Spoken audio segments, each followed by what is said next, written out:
we don't forget. And as everyone knows, we are recording this program, and a video of it will be published on YouTube probably by tomorrow, and you could share it with your friends. We just want everybody to note that the Palestine Museum US reserves the right to publish the video in a variety of ways, including on our YouTube channel. Anyone that disagrees with this is free to leave the webinar at this point. If you continue to participate in the webinar and listen to it, you hereby agree to the terms we explained earlier. And thank you for joining us. I'm Faisal Saleh, the founder and executive director of the Palestine Museum, US, located in Woodbridge, Connecticut. And I will turn this over to my co-host, Krista Brun, from Madison, Wisconsin, to provide the initial introduction. Krista. Welcome everyone to today's exciting Madafeh program, where we will be talking about Ask the Night for a Dream, Palestinian writing from the diaspora. Sahar Mustafa will be moderating this panel, and I just want to offer a brief introduction about her before we get started, welcoming all of our guests here today at the Palestine Museum US. So Sahar Mustafa is the daughter of immigrants, and she explores her Palestinian heritage through her writing. She earned her MFA in fiction from Columbia College, where she was a Followit graduate scholar. Sahar is a Willow Books Grand Prize winner for Code of the West, which was named one of the 25 writers to watch by the Guild Literary Complex of Chicago, and is a member of Voices, Protest, and Radius of Arab American Writers. Her debut novel, The Beauty of Your Face, was named the New York Times Book Review Notable Books of 2020, and she's also a finalist for the 2021 Palestine Book Award. It was longlisted for the Center for Fiction First Novel Award and chosen for Los Angeles Times United We Read. Sahar writes and teaches outside of Chicago, where she's tuning in from today. And without further ado, welcome Sahar, and welcome to all of our incredible panelists who have joined us today for this incredible conversation. Looking forward to it. Thank you so much, Krista, and thank you so much, Faisal. I'd like to acknowledge first that I'm joining from Illinois, right outside of Chicago, home to many indigenous tribes, including the Ojibwe, Ottawa, Potawatomi, Miami, Ho-Chunk, and other Illinois nations. I'd like to thank formally our hosts, Faisal, Crystal, and the Palestine Museum, whose physical and virtual spaces have expanded the stories and voices of Palestine. And a special thanks to our amazing contributors whose pieces you're going to hear today. And to all of you joining from all over the globe. I'm so heartened by so many of you in the audience joining from so many different places to help us celebrate this amazing book launch. And finally, another thanks to Susan Moadi Darraj, who is the editor of Ask the Night for a Dream anthology, who graciously invited me to moderate this panel while she is traveling. And she sends her very best and her regrets. Hopefully we'll be able to catch her in another event. In that spirit, I'd like to offer a brief introduction to the anthology by way of sharing background on the Palestine Rights Organization. And I don't want to take too much time from the readers, but I think it's important to understand how this anthology, came to be in the world. And a handful of the contributors here, I would say we're probably a part of the Palestine rights from the beginning, so it's quite exciting. So I'm going to share my screen. And of course, Faisal and Krista will let me know if sound doesn't happen immediately. Let me see, and now let me go into my presentation mode. Present.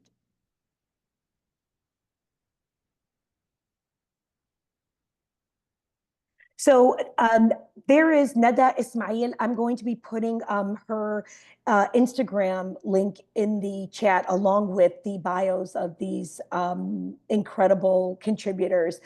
He has done the cover art for Ask the Night. I think many of us already maybe own some piece of Nada's. I actually have her artwork.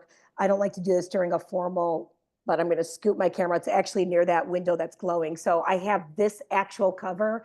I've had it for a few years now. So when I saw that it was the cover of the anthology, I was just so happy to see that. And here, of course, are our lovely contributors. I'm just going to move.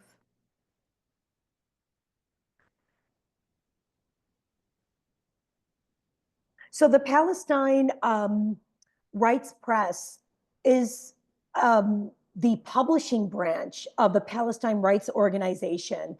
I became acquainted some years back. This would have been 2020 when Palestine Rights hosted its first virtual festival after the pandemic shut down plans for an in-person. The executive director is Susan Abul Hawa, who also wanted to be here today and could not, but also sends her regards. Her work is also featured in this anthology. She is a novelist and activist, as many of you probably already know. And there is Susan Muadi Darraj, just an amazing sister writer. She is a novelist. She is an educator, and she was recently honored for her debut novel, Behind You is the Sea. Actually, she's earned a few honors, but the most recent was by the Penn Faulkner organization, and it is quite an honor. She is with some big hitters. If you hadn't heard about that, I'm just really so proud to know Susan, and just wanted to give a quick nod to both of them. Here is the 2020 assembly. It was incredible. And again, I'm sure a handful of folks in the audience, and then even some of our panelists, were a part of this amazing experience. And I wanted to give a quick, also a nod to the title. The inaugural Palestine Rights Literature Festival in 2020 was groundbreaking celebration of the power of Palestinian artistic visionaries and their supporters, bringing us together in the spirit of Mahmoud Darwish's sentiment that we have the right to smell autumn's fragrances and ask the night for a dream. So that feels quite apt. And I'm just going to show just a few minutes of this kind of montage of the in-person festival last year, or I'm sorry, now it's been 2 years ago, which was in September of 2023. Good.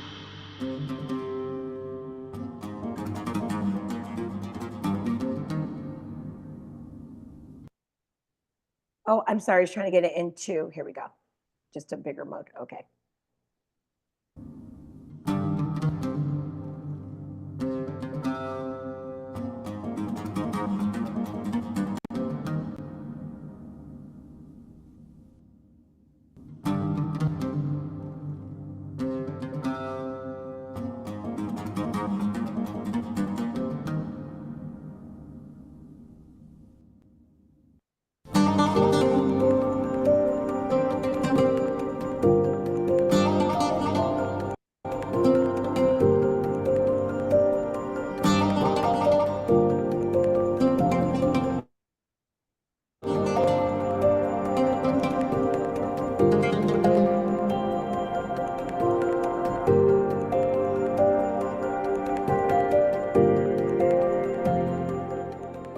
So the impulse for Palestine Rights was to have a physical space to gather our shattered family, to bring creatives, intellectuals, writers, scholars, together across geographic borders, across linguistic borders, across generational divides.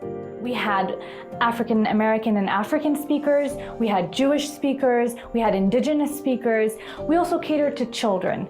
So we had story time with children and time to play. We had workshops all around for people interested in publishing or even in illustration. We had performances by oral storytellers in both English and Arabic, where they danced and played music and told stories that our ancestors used to tell when they were back home in their villages.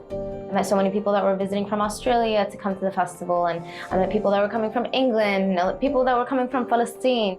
I also wanted to create an institutional space for Palestinian culture. This event encompassed all the factors that are very important to connecting us to our identity and to highlighting the importance of connecting Palestinians in the diaspora along with the Palestinians inside of Palestine. And to me, this is a very, very important to strengthening our identity.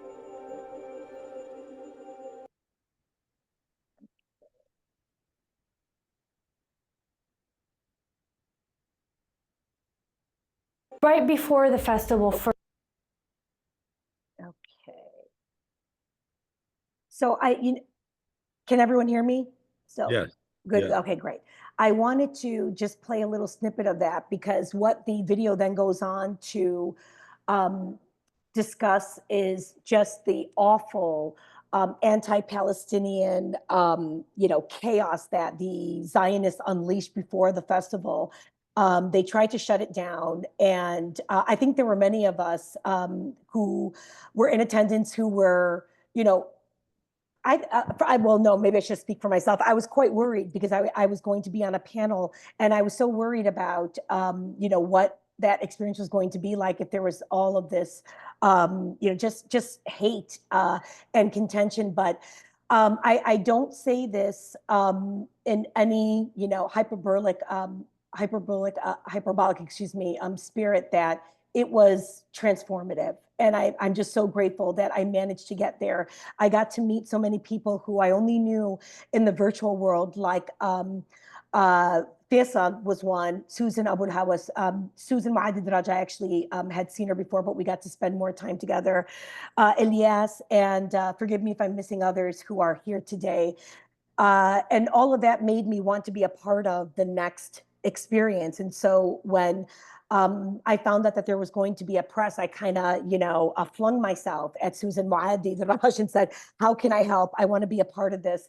And so she brought me on and for this particular anthology, asked me to help with promotion. So I think people were like, who is Sahad? What is she doing here? And I just wanted to give, just a little bit of that background. So I want to now, and I'm going to stop sharing so that I can get into the biography. So that is just to, again, let folks know. It feels even more relevant that October 7th happened, just weeks after that particular festival. And for Susan and the other volunteer staff to put out this anthology is so notable. So I just wanted to make note of that as well. So thank you so much to the contributors for sharing your time today. I would love to begin the reading with Dima Masri. And again, I'm going to be putting their bios in the chat when the readings begin, along with, where to buy the book. And thank you, Christopher, for helping with that. Dima Masri is a writer, translator, and researcher currently based in Amman, Jordan. Her writing is inspired by her walks around the city. Themes of memory, nature, and place frequently make their way to her writing. Her poetry appears in literary publications, including Sukoon magazine and the New Orleans Review. She also has a forthcoming Arabic children's book. She holds a bachelor's in Arabic, English, and German translation, and a master's in education in human development and psychology. Thank you so much, Dima. And you are joining us from El Urdun, I believe. Welcome. Yes. Thank you, Sahar. Thank you, everyone. It's wonderful to be here. I'm really excited. This is my first poetry reading, and it's great to share it with this group of people. So the poem I'm going to read today is the one that's in the anthology, and it's titled, Because 20 Years On, a Yellow Rose Bush Fenced In Takes Me Back to Your Garden. And this is a poem I wrote in memory of childhood and in memory of my grandfather and summer days spent in his garden. It begins as follows. Sido pulls open his drawer and slips on his tough garden gloves and takes the big garden shears, so big, so sharp, And down the stairs we go and out the door. First, we stop by the apple tree, then the pear. We marvel at a flower with thorns as violent as yours. The gloves come to life in his hands, and the shears too. Pink, red, yellow, white. He snip, snip, snaps. Run in and give them to Teta, the guardian of the flowers. I pick all the yasmines I can find. At the kitchen table, Teta and I thread needle through them. The air and room all orange around us. We make a necklace among stories and laughter. The roses watch as they sip from the vase, the sign of a love she thought only in storybooks and wished for in the loneliness of night. But here they are, and here we are. 20 years on, your garden no longer ours, but a yellow rose bush anywhere, a standing vestige of your love. Thank you. Thank you so much, Dima. And I'm looking forward to your the children's book. So, you know, inshallah, you'll pass that information along to us. That was gorgeous. Thank you so much. So our next reader is Mohammed Shalabi. He is a Palestinian American author of literary and speculative fiction in both short and long form. His stories explore themes of tradition, family, and the power of mythology and folklore on reshaping said stories. His writing has been published in various online and print magazines, one of which was nominated for a Pushcart Prize. Congrats, Mo. Thank you for being here. Absolutely. Thank you so much for having me. I'm very happy to see everyone online, the international voices that are here. Very happy to meet everybody. Also, feel free to connect with me afterwards. I'm always open to making new friends. So the story I'm going to read to you is also included in the anthology. It is titled The Coward's Gambit. And the story came to me while sitting in a group, in a family reunion, hearing tales passed around from my family. This was in Ramallah, in my hometown. And I remember hearing glimpses of the story and not knowing exactly how it ended. And so in the true fashion of our hometown, we infuse everything with fantastical quality, and we spin it into a folk tale. So I hope you enjoy this story, and let me know what you think afterwards. The Coward's Gambit, the West Bank, 1943. Abu Qais, the only man to have presumably died of fear, was born and raised in an isolated hamlet, one of many perched upon the sprawling hills of Ramallah proper. The hamlet, colloquially named the Eastern Farm, was famous for its ancient relics, Byzantine towers and labyrinthine caves, once filled with gold and gems and the occasional skeleton, and wondrous tales of fantastical occurrences that bordered on the mythical, including the tale of Abu Qais. To his wife Hawa, he was Salah, father of her son Qais, and a man who feared no one but the Almighty himself. To the villagers before the day in question, he was just one of the many men who lived a casual life. His death was another matter. On the day the plot unraveled, Abu Qais, tall, broad-shouldered, and wearing a perpetual grimace that seemed indivisible of his personhood, was working in his olive grove that spilled into the wadi. He climbed the thick branches, thinking about his connection to the trees. They were one, sharing a land, historicity, and identity, so much so that they seemed of the same ilk. What with Abu Qais's matching skin tone? He reached for the olive fruits and picked them carefully, for to do so viciously was to disrespect the tree and the spirits living within or beneath it. He rained the picks along the tarp below where his wife, Hawa, sifted through the droplets in search for invasive leaves, rocks, and bugs. Looking down, he caught her glancing up at him with an admirable grin, and his grimace faded just so. Their son, 9 years of age and dangling from a lower branch, reached for the olive fruits with equal care and fervor. Mashallah, mashallah, Hawa cooed, invoking the name of God to ward off any envious spirits. Look at my 2 strong men hard at work. Then she tapped the metal pot beside her, still hot with anticipation. Salah salivated at the tap, tap, tap, as if for an invitation. Unable to focus on anything but the food, he clambered down, lifted his gown, and squared himself onto the tarp, speeding through his prayers. They ate their supper, and Salah praised his wife's culinary prowess. The hill around them was bursting with life, other families harvesting their own olive trees handed down from their forefathers. Salah exhaled, taking in the sight with unbridled pride. Often, the families gathered and ate together, and it was customary to invite them, but that evening was reserved for them alone, and Salah was happy to enjoy his share of the meal. Suddenly, Qais turned to the nearest mountain and trailed its contour from summit to base and said, "Baba, why is that mountain so tall?" Salah watched the mountain with reverence as if he had seen it for the first time, and rummaged his brain for a sufficient answer that would quench his son's curiosity. An answer would have to be delivered. Salah feared ignorance too, or rather the appearance of ignorance. Men were not to be ignorant. "That is how Allah created it," he replied without much elaboration. Qais's eyes wandered back to the mountain, divulging this response. His index circled around the base, where a massive cave wide enough to swallow the hamlet and its people gaped. But an uncomfortable darkness lurked within it, promising evil and otherworldly beings. "Is it true there's jinn inside that cave?" his son asked, multiplying his mother's discomfort. Salah nodded, "But they don't attack the strong. The jinn only possess the feeble-minded and weak." He glanced at his wife, who shook her head.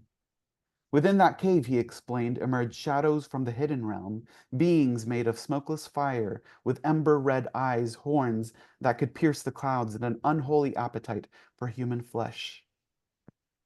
"Why are you filling his head with these stories?" Hawa asked, wearing his quintessential grimace, as if to frighten him with it. "He'll be up all night thinking about jinn." "Because it'll teach him to be a man. The sooner he learns not to be afraid, the better," he said, passing down a lesson from his late father. "But we're human. We all fear something," Hawa said, perhaps words she'd inherited from her educated parents. People in the cities were too logical and rigid, he thought, and dismissed her explanation as hogwash. "Not me," said Salah, patting his chest with confidence. Then he patted Qais's chest to fill it with similar confidence. "And not you, yeah?" Qais nodded with stark reticence. "Well, there have been stories of voices in the night coming from that cave," she said, scooping food onto his plate, and Qais glanced at her with confirmed horror. "And I think it's natural to be afraid of them."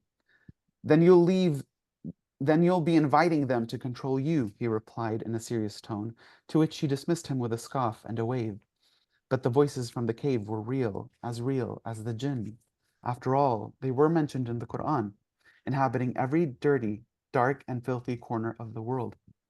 He turned to Qais and reminded him of the verses meant to ward off the jinn and evil spirits, and they recited them together until their echoes bounced off the mountain.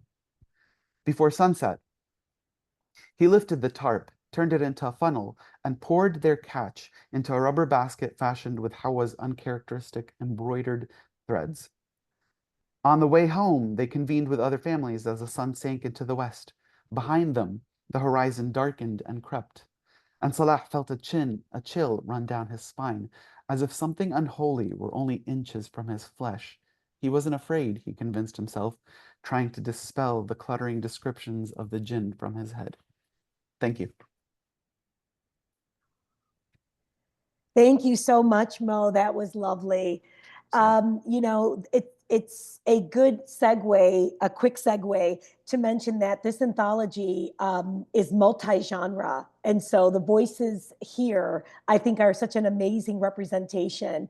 Just going from Dima to Mo, and now we're going to head into another poet. Just want to remind folks that you are in for a treat. So thank you. Thank you for supporting by purchasing a book. And thanks again, Mo. So I'd love to welcome Leila Azmi Gosha, a professor of English in St. Louis, Missouri. She is also a poet, essayist, and fiction writer. Her creative work has been published in journals such as Yellow Medicine Review, Mizna, Sukun, Thea, Strange Horizons, Anthology of Arab American Creative Nonfiction, Time Travelers, an anthology of Palestinian speculative fiction. And that's time as in the herb, which is really clever. Love that. Heaven Looks Like Us, Palestinian poetry, which snap, that I believe is on the horizon. So folks, I hope will tune in for that. And other publications. She is editor of Baladi magazine. Thank you so much, Leila. And again, so nice to see you in this space. Thank you so much. I am so honored to be in the anthology and to be here today. I'm going to read a couple of poems that deal with my experiences in the diaspora as a diaspora Palestinian that examine some of the cross-cultural currents that happen. And at the end, since I do mentor young Palestinian poets, such as from Gaza, I have two poems from Gazan poets to read as well.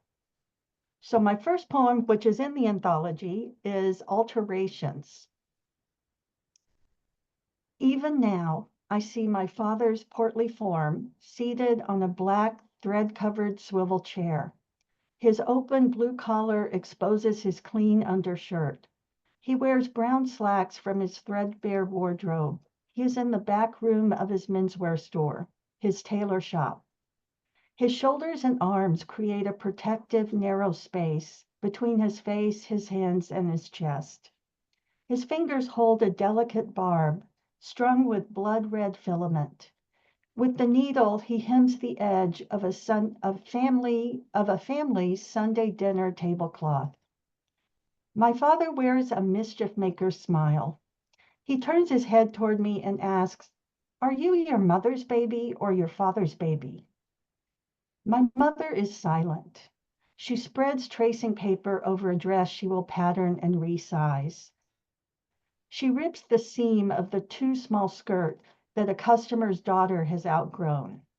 Later, she will buy pork-filled cold cuts and rip off the labels so my Muslim father won't know the difference. I stand here between them, aware.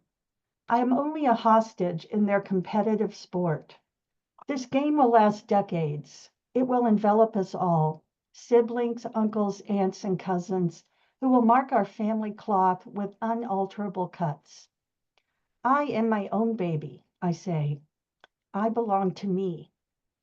And I go to the front of the store and hide between the clothing racks. I unroll a bit of tracing paper to design a pattern of my own. Thank you. The next one is about my uncle in Texas. My uncle in his truck stop after 1967. He would wear his winter coat from November until March, the gray one with brown stripes, so he wouldn't have to turn on the heat. He had a rundown service station on a North Texas 2-lane road. You know the kind, wheat fields all around, and the silence. His store had a concrete floor where open brown cardboard boxes sat on top of closed brown cardboard boxes on the pearled gray concrete floor. In a crevice of the cash register stuck a postcard from his cousin in Zarqa refugee camp. Says it's over.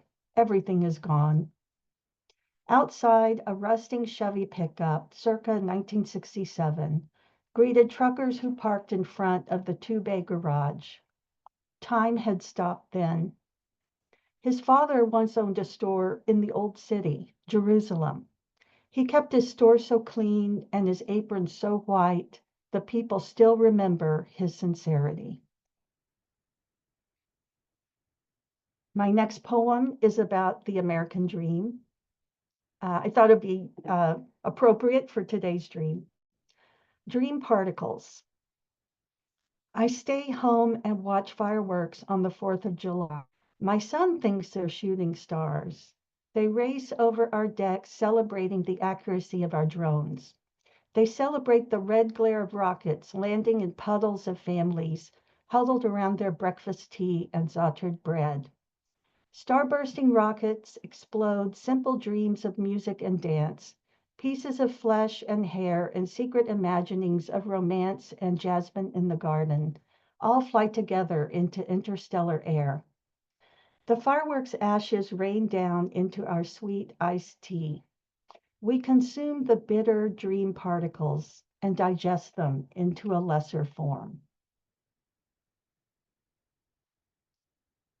And this last of my poems, The Unfinished Nakba, How Palestinians Mourn.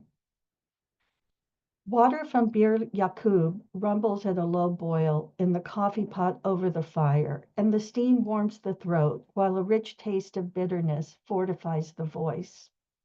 And the canary loses its voice in the dark, while the sunbird continues to sing in the rubble, its tiny foot grasping an unbreakable key. What I'm saying is that the Nakba never ended, and throughout each decade, each day, each hour, the tailor sewed a new garment and slipped a coin for Palestine into the hem. The soap maker boiled olive oil in lye and washed our collective tears. We stitched the Star of Bethlehem, oranges, and olive and cypress trees into our thobes. We planted olive and watermelon and strawberry seeds in the rubble. We cast them across the earth. We wrote down, we archived, we educated, and we learned. We worked, we birthed, we live, we are still here. Okay, I have two poems to read from young ladies from Gaza. The first one is When It Rains Blood by Reem Salim. Reem Salim is an English literature student from Gaza, displaced in Egypt. When it rains blood. When you walk under the rain, take off your shoes. Let your feet feel the water on the ground. Let them soak a little. Let your feet sink into mud, feel it squish and play with it, using your toes. But whatever you do, don't look up at the sky. That gray sky with its black clouds, you will see death hovering above you, smiling a terrible smile. You will see poisonous smoke in the air. You will see the souls of children gazing down at you with pity. You will see the rain turn red, mixed with blood. You will not like the sight of the sky, so don't look at it. Look at the ground, at the puddle of water. There you will see your reflection. Look closely and remember who you are. This is you, and this is the land where you grew up. Debris will fall in this puddle, and at any moment it might kill you. Run away and stop at another puddle. Look at your reflection again. Remember who you are, then run again. And when the rain stops and the puddles dry up, look up at the sky. Have you understood what has happened to you? Have you finally realized what is going on? Have you understood you are forgotten, perhaps even dead to those people who stripped you of your identity and took away your safety, who killed your family and tried to break your spirit? The time has come. You will fight so the sky regains its blue, the clouds their white, and the rain runs clear. You will fight so that the sun rises, plants grow, and you breathe oxygen instead of gunpowder. And either you return victorious or you do not return at all. And that's by Reem Salim. And I'll end with Whispers of Resilience by Ahlam Hwati, who is a law student in her third year of college in Gaza. In the heart of a small land where dreams are often swallowed by the shadows of occupation, there lived a passionate girl whose spirit refused to be extinguished. From the earliest whispers of her childhood, when dandelions used to bloom without constraints, she carried with her a flame of unwavering belief, a belief that one day, despite the weight of oppression, despite the scars of the never-ending gloomy nights and the hunts of the ghosts of despair, she would rise. She used to wander through the narrow streets under the dim light of the glorious moon, where every corner echoed with loud laughs and muffled cries, filling up with missing memories from the distant parts of the world and inchoate love stories without ending. Amidst the chaos, she found solace in writing while gazing at the harmony of the shining reflected sun rays on the vibrant sea waves. Yet fate, it seemed, had its own designs. In the blink of an eye, the tranquil rhythm of her life was shattered by the thunderous roar of the war. Her home, her sanctuary, reduced to rubble, her memories turned into small fragments thrown into the gray streets. The halls of her university, once filled with promises and ambitions, now haunted by the echoes of destruction, and the faces she held dear lost to the merciless tide of death. Yet through it all, she clung to the flicker of hope that waved on the distant horizon. For her survival was not merely a matter of existence, but a testament to the resilience of her spirit.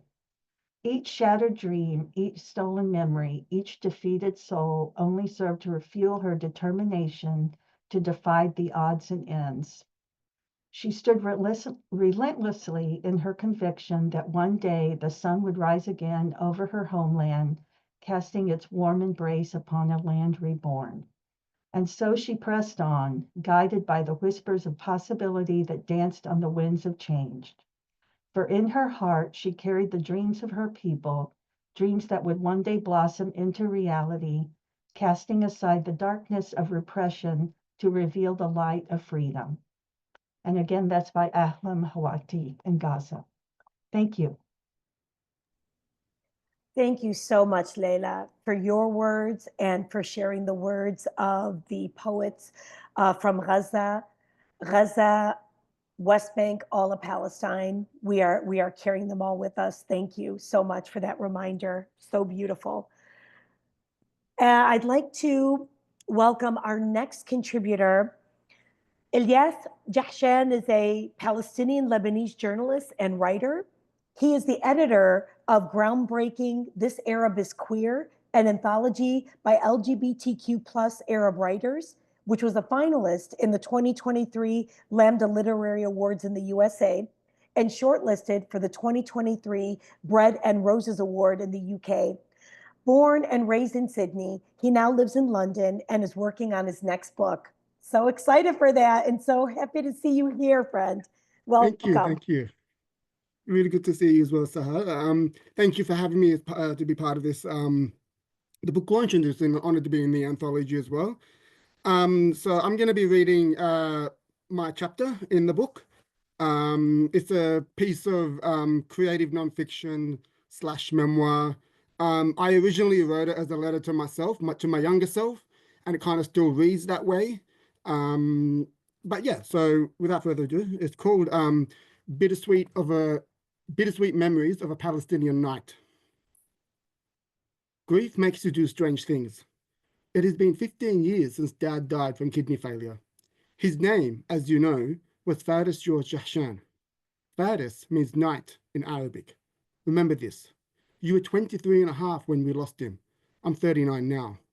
I still can't shake off the grief, but it does get easier to live with, hence why I write to you now. Dad missed your university graduation by 3 months. As the only child in your immediate family to go to university, and with our parents being immigrants, the ceremony is a big deal. Afterwards, you will visit his grave and will bring your newly framed degrees to show them to his headstone. Your aunt, your amto, who attended the ceremony on behalf of her brother, will stand beside you and Mum at the headstone and wail, "Irfa rasak akhui!" Raise your head, brother. An Arabic phrase for someone to wake up, to pay attention. You know Dad would have noticed. You know he would be proud. But grief makes you do strange things. You will lose motivation in your career. In the months after Dad's passing, you become stuck in an entry-level job at a major newspaper, going about the motions like a robot. You will withdraw from friends. The most trivial things will flood you with anger, though you never show it publicly. One day, an innocuous message in a group chat on your phone will suddenly prompt you to lock yourself in the toilet cubicle at work, punch the wall, and burst into tears over nothing. Don't fret, for things do get better. You will find your friends again and make new ones. Your career will blossom and you will fall in love. As the youngest of four and the only child still living at home, expect nights where you will find yourself holding mum's hand at the dinner table as tears silently roll down her cheeks. The room will feel empty, the dining table incomplete. You will come to realize how bittersweet this is, the love he had for her and the love mum still holds on to for him. The first Father's Day without Dad will be the hardest. Then there will be the first Christmas, New Year's, Easter, our birthdays, but Father's Day will always be a stark reminder that he is not here. That first Father's Day, when your siblings and 6 nephews and nieces came around for a delectable feast cooked by Mum, will always be the most poignant. Just as everyone sits at the table, there will be a lull. Mum will turn to a portrait of Dad behind her, choking back tears as she whispers, "Happy Father's Day."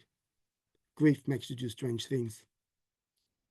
There is no denying you are close to Dad in looks, mannerisms, personality, political beliefs, and sense of humor. A desire for social justice was ingrained in his psyche, and this trait will grow exponentially for you as you become older. Dad was Palestinian, born in Jaffa 10 years before the creation of the State of Israel in 1948, an event that turned his life upside down. He was 70 when he died, having lived in Australia for over 40 years. He never had the chance to revisit Jaffa, not since he was displaced. He never really had the right of return anyway, even though he had become an Australian citizen. But in his final weeks, you promised him you would go back and visit on his behalf. You and Mum will make a holiday out of it, starting in Lebanon, where she is from, before visiting Dad's cousins in Amman in Jerusalem. You will be 26, the same age he was in 1964 when he left Amman, where his family ended up in 1950 after 2 years living in limbo in Ramallah. Dad's cousins will tell you that you look so much like him. Most never saw him again after he left for Sydney. In their memories, he's an eternal 26-year-old. In Jaffa, you will imagine a younger version of Dad wandering in the streets of his childhood. You will visit the church where the last photo of him and your Amto was taken on Orthodox Palm Sunday in 1948. You will find the cleared block of land which, according to a map given by a relative in Amman, was likely to have been where Dad's childhood home stood by the beach. His presence will be everywhere. You will often think about this trip, how much it changed you, how it made you become so proud to be Palestinian after years of hiding that part of your identity. Grief makes you do strange things. As you get older, you will be reminded of how you never came out to him before he died. Understand that you just weren't ready, and that's okay. You were still early in your coming out journey. You were also crippled by fear about how Dad would have reacted. It will pain you to recall moments when he mocked gay men, when all you want to do is remember him as your hero. Such as when you were 17 and he responded to a question of yours with the cold stare, declaring that you would no longer be his son if you came out as gay. Of course, this wasn't entirely his fault. Remember this.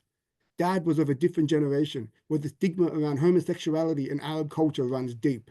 You will reassure yourself in knowing that conversations you could have had would change his views, even if it took times. After all, Dad was progressive for his generation.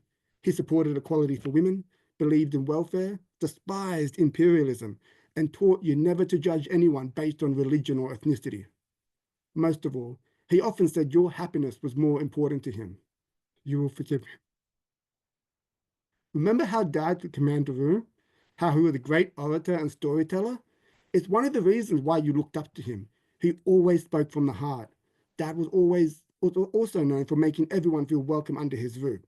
This is another trait you've inherited, and it will shine when you and your husband start hosting dinner parties. Dad would also make jokes, collapsing into fits of wheezing laughter, his Muttley laugh, like the cartoon character, even before he reached the punchline. Yet another trait you've inherited. Hold on to these memories, for they will make the grief a bit easier. You will also remember his love of music. As you get older, you will find yourself often listening to his favorite singer, Egyptian legend Kulthum. Her song, Enta Amri, will stir memories of it playing on a laptop beside his deathbed, his eyes closed and hands moving along with the string arrangements, while Mum kisses him on the forehead, her cheeks moist with tears. After moving to London at age 30, memories of Dad will become more intense. There will be one night where you'll cry into your husband's shoulder. It's Father's Day and you're at a club where someone is performing a karaoke of Elvis Presley's The Wonder of You, one of Dad's favorites. Grief makes you do strange things. You will attend more Palestine solidarity events and protests in London than you ever did in Sydney. You will find a Palestinian community there that is vibrant and progressive, a community that makes you feel like home. You will start becoming more vocal and open about your Palestinian identity, how it intersects with your queer identity.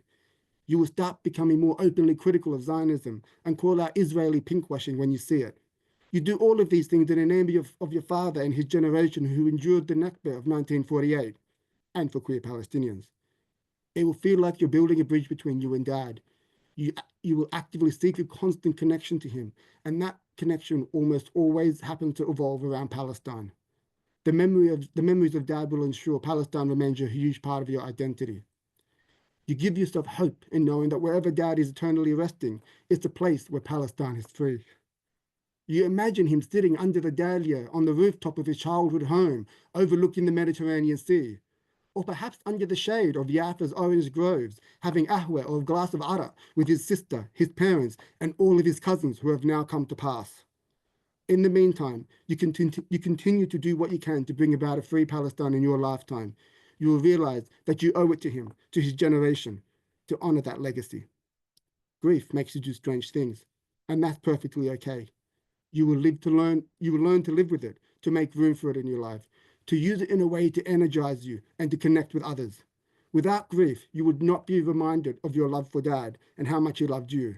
Without grief, you would not know how much of Palestine, how much of Yafa lives on through you. And without grief, you would not know how much of Dad lives on through you.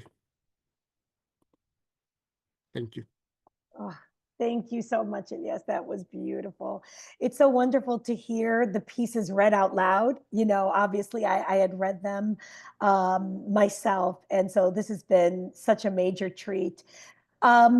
You know, I want to apologize. I'm hearing that maybe the link is only offering Apple Pay. I just checked actually for myself, and it's saying Google Pay, and I might have done that and had not thought about it. So I would please urge all of the you know, guests here, visitors here, to return to the Palestine Rights link. Maybe in a few days, I'm going to be in contact with Susan and Susie Abul Hawa to find out, you know, if there are other options. I'm just so used to ordering things on my phone, quite frankly, that, you know, things just populate. So thank you for everyone who made the attempt, and, you know, we'll see what we can do. And hopefully maybe even Faisal, you can do me a solid, you know, as young people say, and maybe send out the link, you know, along with the video when we get to that point into the week. So if that changes, great. I see that we're still posting it. I also included the bios in the chat. My apologies. I was sending them, I think, only to the panelists. So thank you again for everyone's patience. And thank you for all of the excitement going on in the chat. I'm going to introduce our next speaker. Dima K. Shahabi is a Palestinian-American poet, writer, and editor. Dima is the author of 13 Departures from the Moon and co-editor with Beau Beausoleil of El Mutanabi Street Starts Here, for which she received a Northern California Book Award. She's also co-author of Diasporenga with Marilyn Hacker and winner of the Nazim Hikmet Poetry Competition in 2018. Dima's work has also appeared in Poets.org, Los Angeles Review of Books, Poetry London, and Kenyon Review. So happy you are here, Dima. Dima and I actually, we shared a room during one of our Rawi conferences when we were both on that board many years ago. Thank you, Sahar. Thank you so much. And hopefully we'll be unpinned in just a few moments, Dima. So give us just a second here. Thank you. Sahar, we send frequent emails during the week. So on my next email, I'll check with you, and we'll tell not just the people who were here, but we'll tell everybody on our 11,000 name list about it. So thank you so much, Faisal. Thank you. Okay. And there are a couple of people with raised hands. If you have an issue, please email me at info@palestinemuseum.us and I'll see what I can do. Thank you. Thank you, Sahar. Thank you, Faisal. It's so nice to be here with all of you. Those were incredible readings. I'm so moved. And I'm so honored to be here with all of you. I just wanted to say that, you know, writing, as Mahmoud Darwish says, is really the other shape of the homeland, especially when that homeland is erased. The poem in the anthology really celebrates the home within the heart of the diaspora, of the diasporic community. So this is called, it's a ghazal and it celebrates home. This is called Ghazal Home. On Highway 1, you belt me with, there's no home outside home. But here's a sun hurdle on my chest and a Fairuz song, rewriting home. 30 years since her death, I spread my body over her grave.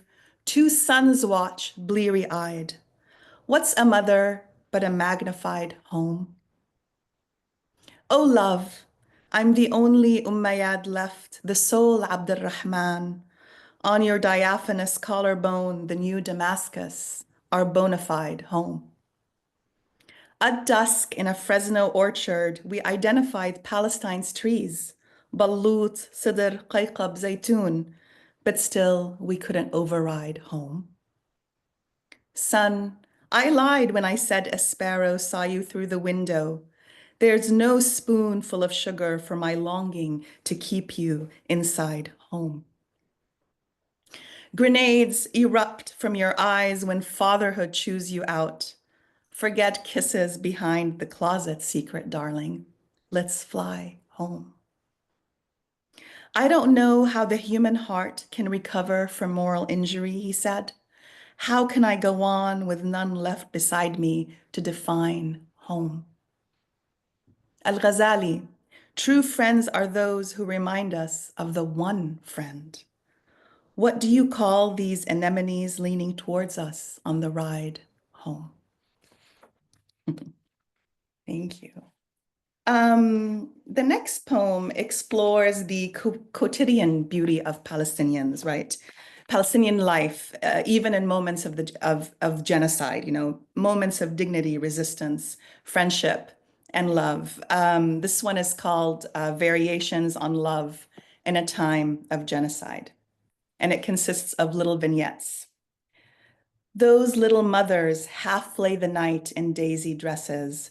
Their daughters sway with them, hoping to God the dawn won't arrive. Those broken pelvis girls with their bellies on swings strung between 2 skies. A homeland falls off their chests like a precipice.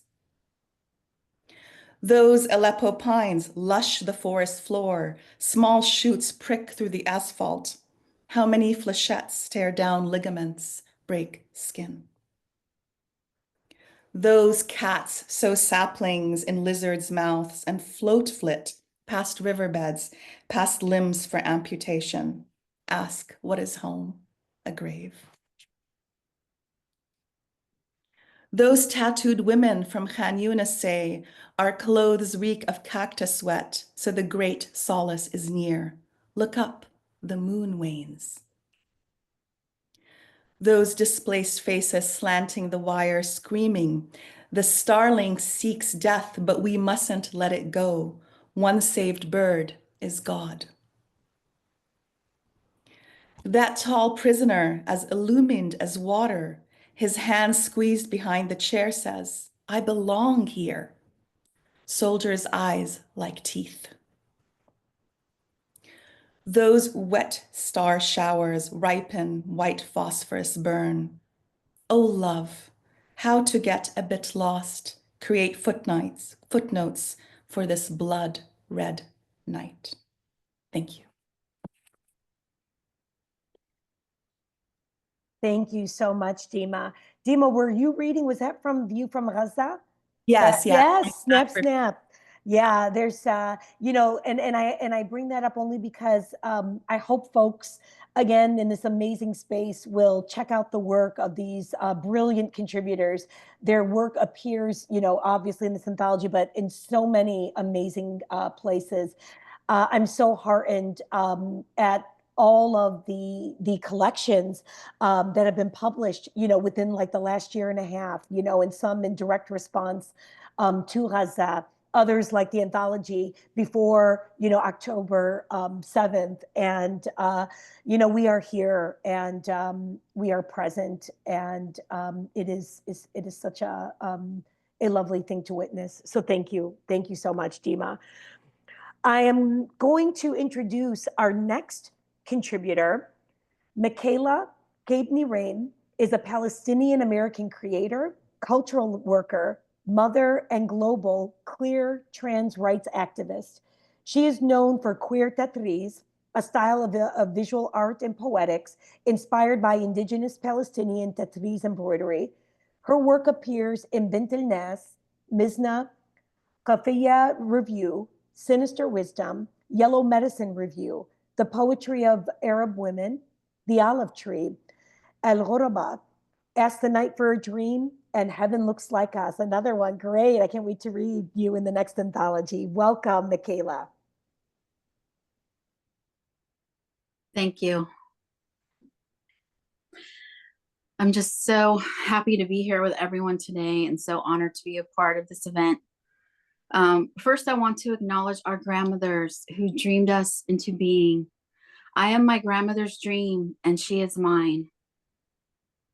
We exist together through tatriz, indigenous Palestinian embroidery, and together we share cultural memory and ancestral wisdom. Contemplating tatriz patterns and the act of tatriz creation become a bridge into deep space-time where I sit with my grandmothers in our sacred tatriz circle, embraced and listen. I am living in exile in North America on the sacred lands of the Timucua and Seminole peoples, whose ancestors have lived and cared for these lands and waters since time immemorial. I thank them for letting me be on their land today. Before I share my work, please join me in acknowledging the millions of people facing brutality, violence, and massive countrywide health catastrophes, especially in Palestine, Sudan, Haiti, the Democratic Republic of Congo, the Ukraine, Ethiopia, and many lands I have not mentioned. We also need to acknowledge the historical and ongoing loss of life and devastating living conditions for queer trans communities across the globe, most of us living without basic human rights. In these sad and heavy times when so many of our communities are facing violent colonialism, it is more important than ever for us to come together, to listen to each other, to pay close attention to our activists, our filmmakers, our writers, our artists, our poets, creators working to connect us. My wish for today's event is that our shared sorrow gives us the care that we need to feel valued and remain steadfast for our communities. I have survived deep grief from family in Palestine, the global AIDS epidemic, living as a queer mother in North America, and living through the violence against my communities of color. The poem City Stars is dedicated to Palestinian American author Naomi Shihab Nye, because throughout my life, when I felt lost, I was always found again through her books and poetry. I was there in the empty spaces between her words, curled up after each line, watching her characters perform, and silently consoled at the beginning of each stanza. Her words were a feathered blanket between each new start and every ending. I was quietly held in the binding for safekeeping, nestled smoothly between each letter, cozied up warm between commas, snuggled softly between her cadence and metaphor, her words holding me as I waited for me to find me again. Maybe this poem puts our work in poetic conversation. As Palestinians in the diaspora making sense of home, as daughters admiring parents and grandparents, as mothers loving sons, poets daring to question the night, star chasers searching the same routes of sky. City Stars. Her words, a Tatri's bookmark, placed inside between galaxies and moons rise. Glowing grids revolve to encircle her as she stitches poems with luminescent thread in silken canvas. A mark holds skies for me, sheltered soft, patiently waiting in apogee for my return, amidst drops of stardust illuminated, remembering. Her stanzas, a measure of cosmic distance, me to my grandmothers, the rounded tops of taboons, their prayers of smoke caressing the contour of stars. From Teta's grandmother's reach for thread, for sun, for me. When found, time dilates, slowing to her cadence, a moment expanding, wider, accelerating evolution. I am mining light in perigee, excavating fossils through dimensional incandescence as filaments sway turquoise to protest night, bright in reflections arc. She, cities glisten in yesterday's sky. Her book, composed by cities orbit, Fakwa's sweet-smelling rise and gravity's sumud, a whirling hoop winding curves of borders, walls, and time. A radiant coiling laden with evocation, memory's magnification. Her poetic lens curving darkness to caress light. Hued strands of suns sink, weaving what remains. Refraction in moon's crest. Our bodies, birds migrating diasporic winds, circumnavigating poetic maps with intuition's wings. And the feminine routes of women on moonlight's bend, a legacy for us, left for me to find, searching between the pages of her Tatri's sky. Transforming grief through community organizing and taking action for human rights was the only way I survived my life as it unfolded. It was during the work that I became the fullest expression of myself. As a mixed-race queer Palestinian mother, I am grateful to my communities of color for supporting my journey. Decades later, activism is still transforming me, and I still believe in our collective power to create change. The importance of today's event is in the gathering. Just as our grandmothers gathered our families and communities, we have come together today to share collective wisdom. What we can learn from each other can empower our global initiatives.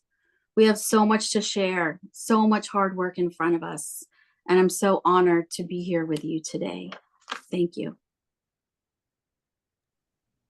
Wow. Poets always say it best, Michaela. That was so lovely. Thank you so much, for your work and for your words.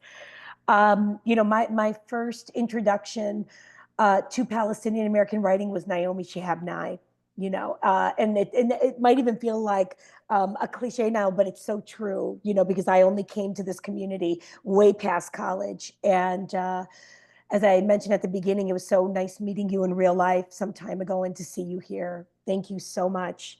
Thank you. So we are going to wrap up with our final reader. Zana Rusan is a Jordanian Palestinian American writer, journalist, and special education teacher. She writes screenplays and short stories focused on the meeting point between fiction, comedy, and memory. Inspired by her roots, Zana's work is often grounded in themes of liberation and dreams. Welcome, Zana. Thank you so much, Sahar, and everyone. Your pieces are beautiful, and I'm so honored to be here. I'm going to be reading a screenplay called The Birds Remember, that's in the anthology, and I'll be reading the opening and closing scenes from the screenplay. It's about two birds who I imagine lived on a tree in front of Maisido's home in Jerusalem, and who I also imagine will, remembered his family and remembered what happened in the Nakba. Okay. Fade in, exterior, Al-Hindi home, tree, day. Morning light greets Wadir, 30 years old, a small brown house sparrow. He whistles back. Wadir's bellows are as unyielding as the memory he has of his father's calls before him. He wakes Kauthar, 5 years old, from sleep. Jerusalem, Palestine, May 1948. Kauthar is small enough to nuzzle in the warm crevice between Wadir's wing and heart. Famished, Kauthar chirps relentlessly. Her sprout stomach fiends for more than the sun's beams, peeking through sturdy leaves and unripe olives. Wadir nuzzles Kauthar's back and looks below. Arabiya, 36, waltzes out from a wooden door at the front of their home. Her thick, dark hair dances in the breeze, accompanied by dust and light. Behind her, Adnan, 5 years old, follows. His hands are cupped open. Perched in his nest, Wadir squints to register the brown in Adnan's eyes. They're sheltered beneath his oversized, gray cap. Adnan tugs at Arabiya's gown. From the depths of her wool satchel, Arabiya digs a handful of grains. She funnels one pile to Adnan. Adnan, filled to his thumbs in grains and to the brim with anticipation, tips his cap back. Wadir watches Adnan's bushy eyebrows stretch toward the sky, beaming. Adnan tosses his pile of grains and they scatter across the stone floor. Arabiya does the same. They wait. From where Adnan's standing, Wadir and Kauthar appear unmoved. Adnan, what if they don't see the food we left them? Arabiya, don't worry, Habibi. The birds remember. On cue, the nest rustles and Wadir darts down to the patio floor. Adnan gasps and steps back. They watch Wadir gather grains. Arabiya smiles, knowing the birds need, and she delivers. She and Adnan. Following the generous pile of grains, Wadir pauses before pecking Adnan's bare toes, stained by morning dust. He looks up, and Adnan is looking back. Wadir breathes in, comforted by the dimple in Adnan's chin. That spry indent is an Al-Hindi relic and a reminder to Wadir that they were always there. Above them, Kauthar chirps. Her cries subside as Wadir presses his beak full of grains into hers. Wadir tunes in to the shuffling below. Tawfiq, Adnan's tall and lanky brother, shoves Adnan. He leverages the football and launches it through a goalpost made from 2 piles of rocks. Tawfiq raises his fists and makes circles around a slumped Adnan. He bellies a yell and stretches himself wide. Before Tawfiq could grow any larger, a siren blares. It shrinks him to his knees. Quickly after, Tawfiq grabs Adnan's hands and hurries into the house. Kauthar squeezes her eyes shut, shielded beneath Wadir's wings. Exterior Al-Hindi home, tree, night. From the tree, Wadir watches one window of the Al-Hindi home glow amidst the darkness. There, resting at the base of the windowsill, is Adnan's nose and eyes, his gray cap tilted to the side of his head. Wadir turns to see what Adnan sees. Zionist soldiers march the streets. I'm going to fast forward to some of the last scenes.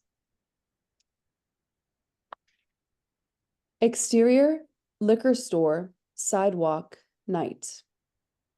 Kauthar crouches in an alleyway and on the cusp of loneliness. This is Los Angeles, California, November 1991. She raises her beak to the sky and chirps for food, for Wadir, for the tree in front of the Al-Hindi home, for Palestine. A thunderous bang erupts as a man shuts a metal gate over the sidewalk. Kauthar stops chirping and watches the man lock his store. She sees a gray cap. The man walks away. Exterior Al-Hindi home, tree, night. Kauthar strains her neck toward the glowing windows, beacons in a blind night. 5 children pull seats to a busy table. The spread includes a tray of rice, pot of mlukhia, chopped lemons, and bread. Kauthar stretches her neck, searching for the gray cap until she no longer can. She falls asleep. Exterior Al-Hindi home, patio, day. Crisp air collapses onto Kauthar's beak and flows down her feathers. She hears a door creak open. Wajiha, 34 years old, glides out of the home. Her deep brown hair flows like a cape propelling her forward. One of her daughters, Hanadi, 8 years old, follows close behind. She looks up at Wajiha with a gaze as rectifying as memory. Wajiha funnels a pile of grains into Hanadi's hands. Together, they scatter the grains over the patio. Hanadi restlessly searches the empty skies, guarding the feast she prepares. Kauthar breathes in before darting down. Adnan steps through the front door, donning his trusted gray cap. Hanadi whines to him. Hanadi, Baba, what if they don't know we're here? He brushes through Hanadi's curls and breathes in. Adnan. The birds remember. Adnan looks up. He and Kauthar lock eyes, fade out. Ah, the birds remember. What a beautiful way of ending the reading. I really appreciate that, Zana. I wanted to do an official end with Susan Mohadi Darraj's introduction, actually, to the book, if folks will permit me, just really quickly. So this is the introduction. I deliberately left it at the end just so we could experience these. So again, hopefully you'll have this anthology in your hands and we'll gift it to others. So from Susan Mohadi Darraj, the power of narrative is never to be underestimated. Folk tales, poems, stories are much more than forms of entertainment or pretty expressions of emotion. For the Palestinian people, our literature and indigenous people dispossessed of our land and scattered around the globe represents one of the most important expressions of our existence. We stand with other writers, poets, artists, booksellers, including the educational bookshop owners, Mahmoud and Ahmed Muna, who fortunately have been freed, with all of these literary and artistic organizations that continue to exist so that Palestine exists. And again, thank you so much to these wonderful contributors to Palestine Museum, Krista and Faisal, for giving us this incredible space.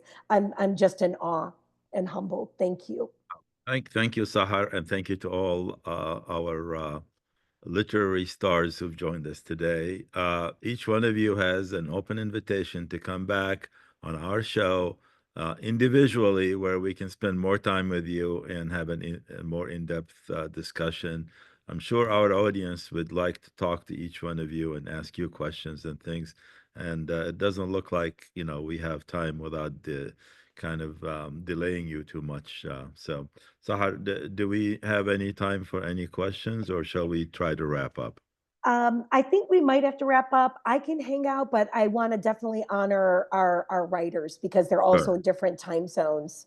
So whoever wants to linger, maybe for 5 more minutes, I Yes. think I'm here, but everyone else, inshallah, we will catch you, in another space and in time. Yeah.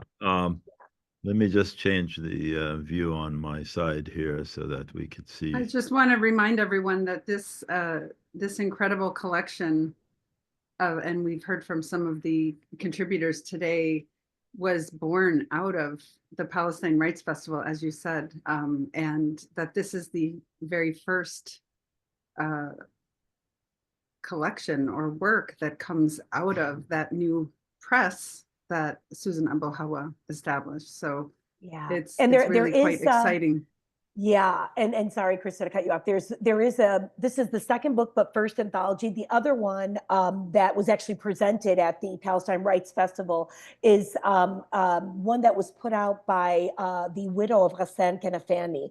So Oh, yes. yeah. So they'll find that also on the website. And Yes, we're incredibly I proud of have that. It's incredible in Yes. Arabic and English. If you just really important honoring of not only his legacy, but Palestine. Yeah. So, So thank you. there are a couple of things I'd like to share with everybody quickly. This is like show and tell, you know. The first one is my personal copy of this book, Oh. Rifat al-Arir, If I Must Die. And it was a gift to me from some people in London. And I am so honored to receive this book. I think it's available in the US and hey, good. The second Yeah, it was out of print for a while, and it is available. I actually second got my thing copy is, too, so important. the second thing is for Mo. Mo, you said you're from Ramallah.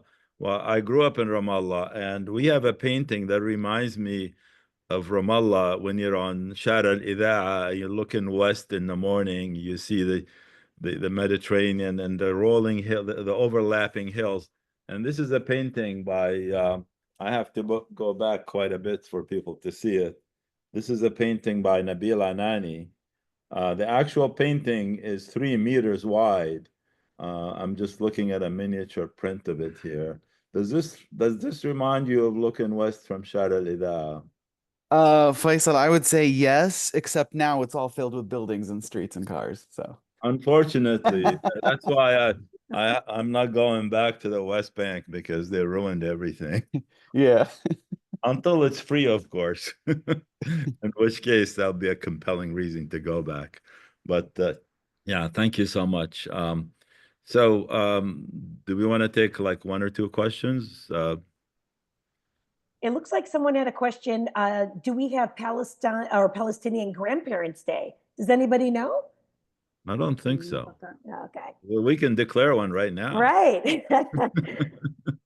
And again, there is a question about whether the book can be ordered in Europe. So what's the status of that? Yeah. So you know what?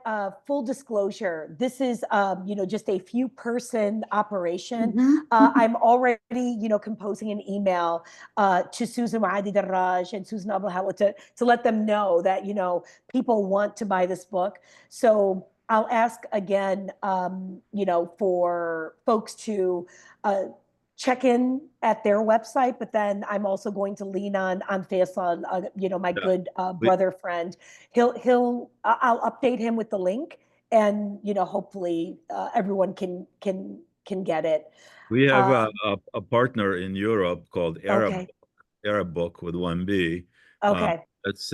They sell Arabic and English translated books. They're based in Italy. So if you can get some quantity of the books to them, they'll be able to sell them in Europe and ship them around the world. That's amazing. Yeah, I know that they're still working out the logistics of distribution. We're trying to avoid Amazon, at this point. And thank you everyone for being patient. Yeah. They sell some of our books in Europe because we don't ship outside of the US, especially to Canada, which is a nightmare to ship to. It's going to get worse, of course, I'm sure. Yeah. So will we be carrying this collection also through the Palestine Museum? Oh, that would be great. Possibly. I mean, we'd love to carry it if they can get us like 20 copies or so. We can. I'm sure we can. Yeah. Noted. Up on our inventory on our website. Great. I also should point out that I had the honor of being on the organizing committee of the Palestine Rights, and I curated the art exhibit that was there, all those photographs, the historic photographs, and the map on the floor that you guys walked on if you were there. Yeah. And also I arranged for the painting that was on the graphic for the exhibit with the little boy with the paint can of paint painting the the Visit Palestine kind of scene there that was on the tote bags and all the other books. What a magnificent time. Are there any questions for the contributors? I'm sure there's probably a lot. Krista, can you Otherwise, take a look yeah. at the Let me see. chat? I've been tracking. Let's see if there are any other Okay. ones. I appreciate folks who are hanging on just a few more minutes, but again, we want to honor their time. I want to emphasize, please check them out, at their websites, follow them on social media so you can continue to support their work. Mhm. So tomorrow I will have the recording of this program, Okay, including the things we're talking about now, great. on our YouTube channel, and the YouTube channel is palestinemuseum.us. That's how Okay. you find it.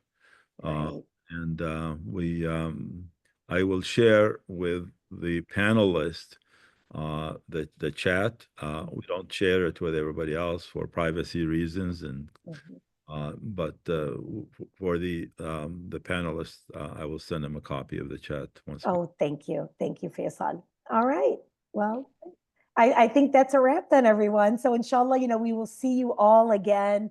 Stay well and be safe. Free Palestine. Thank you, everyone.